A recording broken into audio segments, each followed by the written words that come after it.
1937, 1938, my uncle played for me a Bessie Smith record. Where's that coal man? I want a big lump of coal this long.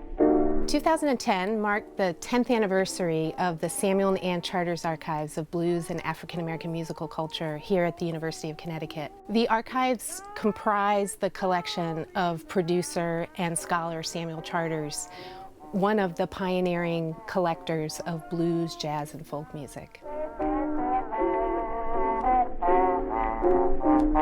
There was so little written. There was almost no material when I began, nothing. And there was a book called Jazzmen, in which a group of fans from the 1930s had gone to New Orleans and found the early jazz musicians. So in 1950, I went to New Orleans and knocked on the door of one of the old musicians, the clarinet player George Lewis, and we sat in his kitchen and we would play clarinet duets. And he began to talk to me about the backgrounds of black music. We began gathering records, 78s. Again, there was no list of 78s. Each blues record we found was a new discovery. And I didn't know really where to look, but I walked outside a furniture store, and there was a broken record on the sidewalk, and it was a blues record, Mamie Smith. And all of us who love jazz grew up with the classic women's blues. People forget that we had been listening to the blues as an integral part of jazz. Since my love has been refused, now I got the Harlem blues. Harlem, Harlem. And in 1954, when you could first get a tape recorder, out I went with a tape recorder. I first did a country blues group in Mobile, Alabama, the Mobile Strugglers. And then I recorded a blind street evangelist in New Orleans named Dave Ross. And Dave told me that he thought Blind Willie Johnson was still alive. So I set out to see what we could find. And we documented the whole trip. It wasn't just looking for songs. It was documenting the people we met, the people who talked to us, the people who sang songs for us. Oh Lord, I want to be in that number. Oh, when they crown them, Lord, serve all.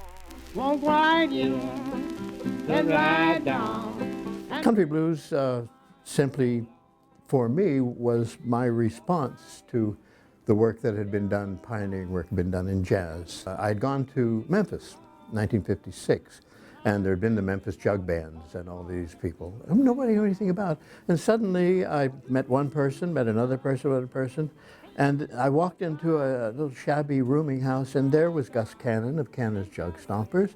There was Will Shade, who was direct leader of the Memphis Jug Band. We didn't know they were alive.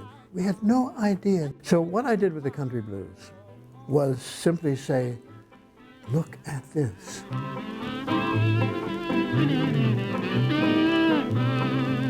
The book, The Poetry of the Blues, which came out 2 years later.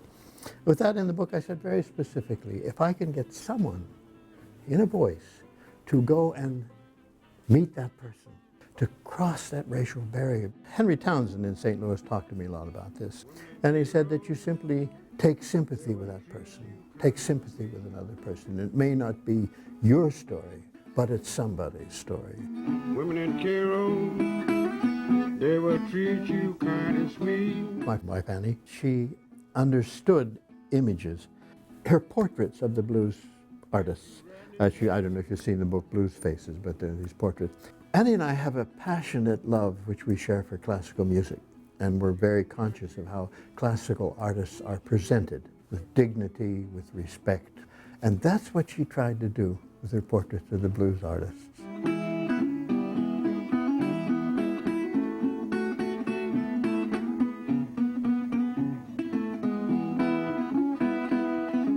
I was working in the American South, I was doing my books and things relating to American music, but I was also aware that this is only a small story of the African diaspora. So I began to travel. I did, in 1958, I did the 3-volume documentary of Bahamas music, where this was pre-radio. They didn't have money for radio, so I encountered a world of what the South would have been in 1870. Dig my grave so long and narrow. Of course, I've worked in Jamaica, I've worked in Trinidad, I've worked in Brazil, and gathered material every time I go. You have to have books, magazines, record text, sheet music.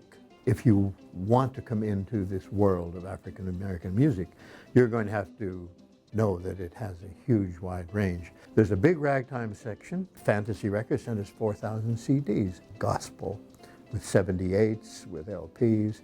The specialty label, which is Art Roop's recordings, these were the prime gospel recordings. Sam Cooke came out of those recordings with the Soul Stirrers. So if we take in all the range of what we have, we can get an incredible mosaic of what this culture has created. In every home that you can find, so there are people who have bad mind. In every home that you can find, so there are people who have bad mind. So them bad-minded is a certain lie. Say criticize the people who boss. So them bad-minded is a certain lie. Say criticize the people who boss. So them bad-minded is a